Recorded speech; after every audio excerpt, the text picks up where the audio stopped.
Hello, everybody, and thank you for tuning in to the Liberty Report. With me today is Daniel McAdams. Daniel, good to see you. Good morning, Dr. Paul. Well, this morning we had some news that hit the wires as we woke up, having to do with a Russian plane being shot down, at least the news says, by the Turks. And I guess somebody might argue that's a little bit of escalation. That's one of our concerns has been that, the more people get involved over there, including ourselves, the more likely is the war will escalate, and it looks like that could be happening. But as happens so frequently at the beginning when this breaks, you can't be 100% certain on who the pilots were and who shot the missiles and who were flying the airplanes and this sort of thing. But we do know a little bit about this. I think we certainly know that a Russian jet plane got shot down and possibly both pilots killed, but we're not even sure of that. Yeah, we're pretty sure now because both the Turks and the Russians have said it was Turkish F-16s who shot down a Russian Sukhoi 24 fighter. The Turks claimed that it had ventured into Turkish airspace. They provided a radar picture that showed there's a little finger of Turkey over which they claimed that the planes passed. It would have been simply a matter of seconds if they had crossed into Turkish airspace. So it is considered quite an escalation, quite a dramatic response, because normally even in the most extreme circumstances, you might fire a warning shot or something of that nature, but to actually shoot down the plane is considered a pretty dramatic response. I've been concerned for a long time, especially since 2011 when the current administration announced Assad had to go, which I thought, well, this is going to be a lot of trouble, although we've been involved over there for a long time, setting the stage for this, both in Afghanistan and Iraq.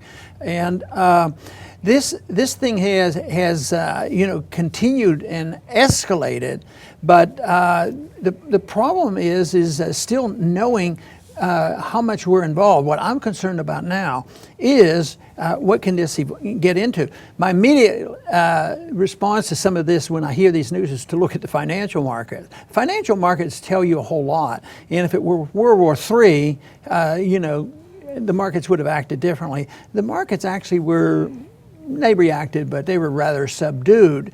That doesn't give us any reassurance because this is still very, very serious, but it's not quite like, oil doubled in price and the oil lines would be closed down and the Russians would be sending in the tanks, this sort of thing.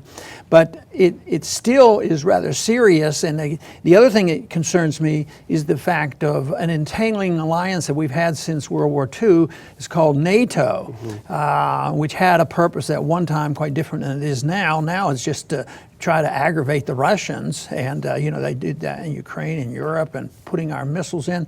But Turkey's in NATO. I wonder what the possibilities might be that they're going to go to NATO and say that we need help. The Russians overstepped their bounds and we're in a conflict with Russia right now. In fact, they've done exactly that.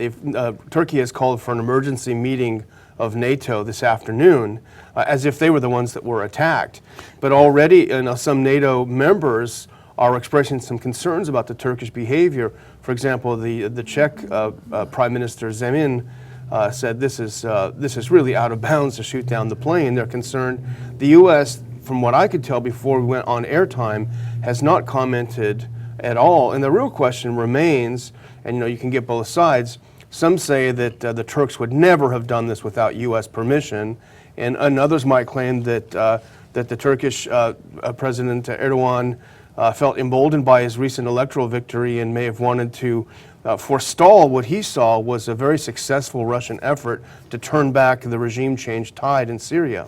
Well, I don't have any proof, but I would tend to be very suspicious that the Turks wouldn't do this without, quid pro quo and an understanding with the United States. It's just not likely to happen. But the other thing that raises the question is, once again, who are all these people? We have ISIS and Al Qaeda, and we have the Russians, and we have the Americans in there, and yet. Could it be and I think you might have even made this suggestion, it may well be that that Russia was doing a pretty good job in defending an ally and going really closer to the rule of law. I mean, there was a leader elected, or a declared leader in Syria, and they went in. Maybe they have come close to a victory, and something else had to happen. Of course, we don't admit it, but there's evidence that we certainly have given support to Al-Qaeda. They end up with our weapons and ISIS in order to subdue Assad. But maybe Assad has made some gains, and I think most people would agree that they have made gains. They don't have Syria back again, but this may be an escalation out of desperation. Well, Russian President Putin made a very angry statement this morning where he claimed that we had set up a method to communicate so that these things wouldn't happen, and he said that that the Turks had stabbed him in the back by doing this, despite the fact that they had some communication. But yeah, in terms of geography, that part of northern Syria was the area where the Turks and some in the U.S. wanted to set up a no-fly zone, and also a safe haven, because we're looking at talks toward a political solution approaching. And some claim that in order for that to happen, there needs to be some territory controlled by these U.S.-backed moderates. They need to have a base to operate, and so that was part of the area that was supposed to be carved out. And now, actually, they may be a victim of their own aggression, because I can't see how Russia can't claim a carte blanche to go into this area at will. Certainly the French did it after Paris, so the Russians would seem to me to have a green light to escalate as far as they'd like. And they might be less encumbered by an entangling alliance where we pretend, that we're going to be involved in dealing with our NATO allies and do what it is. Like France is a NATO ally. Should we go? I think they wanted that to be a NATO event. But here this is an event. It's pretty bizarre that NATO may be drawn into it. But it just reinforces my belief that these agreements are terrible. Because my argument is that you shouldn't be able to amend the Constitution through a treaty, and these are really a preemptive declaration of war. That means that if there is an attack, we promised that we would go to war, and nobody would ever consider not going to war if they were indeed really attacked. And how can one generation make these declarations on the next generation? But generally that's the case when it happens in economic policies. We pass on debt to the next generation. We pass on bad foreign policy, and people become so unaware of it. But right now, I'm sort of concerned about the use of the problems we have over there, just as another reason to excite the American people into further expanding the war. And right now, Cameron thinks he can probably he's just begging and pleading and itching. He can't wait till he can go in and do this fighting. And I keep thinking, what do you want to do this for? Why do you want to emphasize your participation? Because you're going to get attacked. I mean, the Russians, I think, were attacked because they're involved there, and we get attacked at least over there, and we've been threatened. So I just don't understand, exactly why somebody is so anxious to get involved. I think I suspect I know why they do it, but it's so stupid and it's so costly and it never works out. And guess what? You end up with this problem of escalation. And I guess the big question now is this going to quiet down in a week, or wonder what the worst thing that could happen here? Wonder what the worst thing could be that Putin might do in the scheme of settling this and calming it down. Yeah, I think the response would probably be asymmetric, would be something different, maybe arming the Kurds or something. But when you're talking about the war frenzy, it's interesting. I was watching your old sometime ally, sometime nemesis, Barney Frank, was interviewed, and he made a point that I think you would agree with, which is that he's not seen Americans stirred up into a war frenzy this much since 9/11, may even surpass 9/11 in the war frenzy. So it really is incredible. But with regard to the attack itself, Putin claimed, and it's a good point, that he's never accepted that they've gone into Turkish airspace, and it's not settled.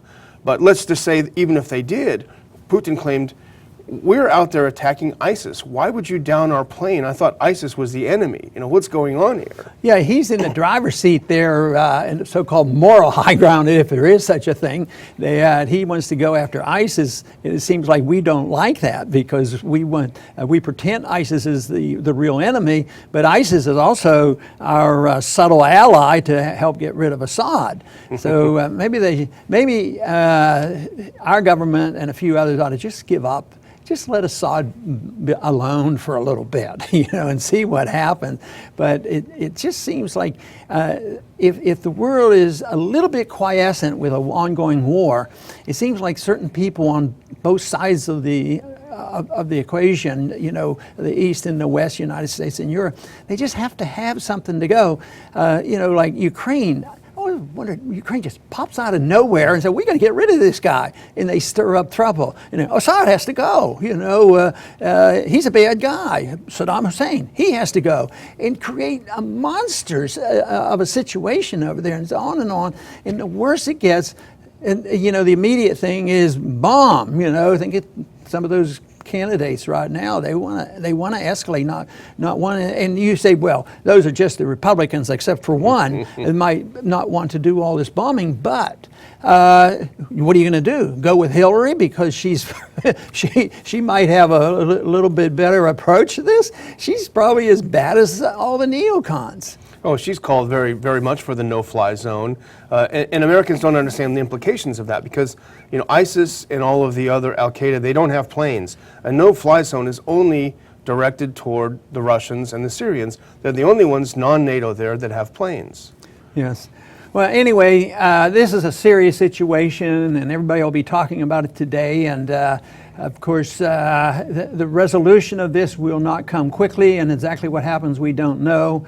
And even though I make the case that some of the danger that they talk about is blown way out of proportion, I fear my own government a lot more than I fear an invasion by a foreign government taking away our liberties. Our government takes away our liberties. There's no invasion that does it. It's under war conditions that our liberties are taken away. Just think, our reaction to 9/11. Yes, we should have had a reaction, and we should have done something. Of course, we should have reanalyzed our foreign policy. But the real reaction that hurt was we became, our government became the enemy of our freedoms. And now we're a lot less free. And right now, let's hope Barney Frank is wrong that the warmongering isn't worse than it was after 9/11. That means we are open to it. But other countries are doing the same thing. We have to follow the United States. We have to have more Patriot Act programs and NSA spying.